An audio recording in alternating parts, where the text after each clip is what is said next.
For this video, we're going to work on places in the city, and we're going to do a little review because we're going to use the verb I, there is or there are, to talk about the places that there are or there aren't in your city.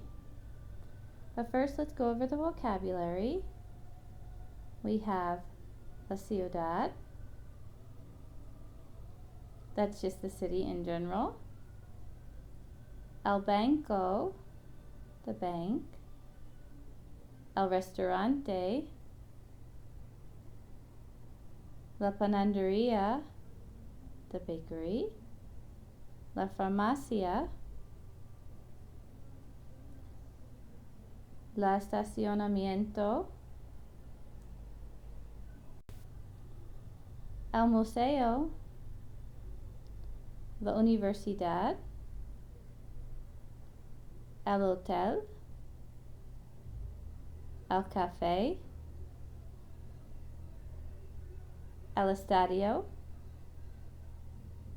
la oficina del doctor, la gasolinera, el cajero, la escuela, la playa, el parque, el hospital, el centro comercial, that can be a shopping mall or shopping center, and la estación de autobuses. Now I'd like to use this grammar that we already used before, but we're not going to be asking and answering questions.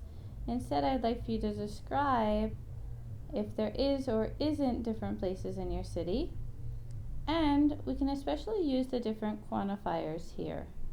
So if you have one, you can use un or una. Un if it's masculine.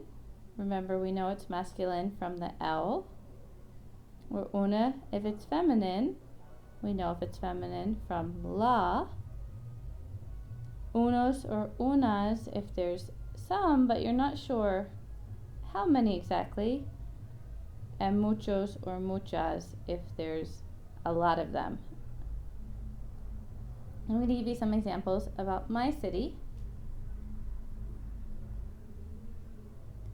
I'm going to use Veracruz because if I do Philadelphia, it's a big city, there's a lot of everything, so it doesn't make it very interesting.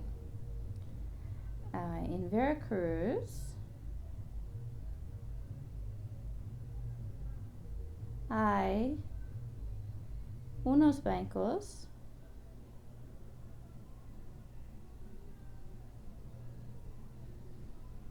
hay muchos restaurantes,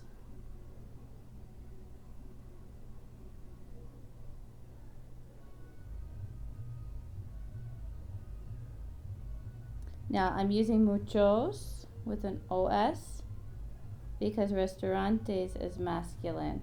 If I were talking about something else that's feminine, that's when I'm going to use muchas with an AS.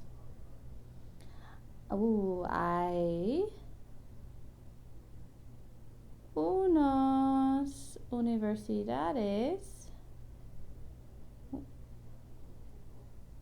Not many, I think there's 3, but I'm not sure, so I'm not going to say 3, I'm going to say unas.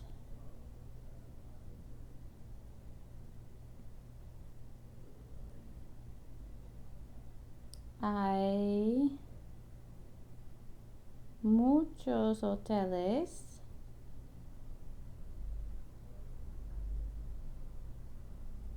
And I'm going to include some things that there aren't. No hay estadios. No hay museos. So to get familiar with the vocabulary, I'd like for you just to go through and talk about some things that there are and there aren't in your city, and make sure that you're using either one You can use an exact number if you know that there's 2 universities or if there's 2 parks, you can use that. But I think commonly, especially in big cities, we don't know exactly how many there are. And then make sure that you include the things that there aren't. Now, if you want to include something that's not on this list, you can do that. If you wanted to include a place that's really well known, like a tourist attraction or something that we didn't see here, you're welcome to look it up and to include it. For example, I have a beach, La Playa, but I don't have mountains. So if I wanted to include that, I could just look up how to say mountains. And we already have our grammar. It's not going to change. No hay montañas is the word for mountains. So feel free to do that if you would like to.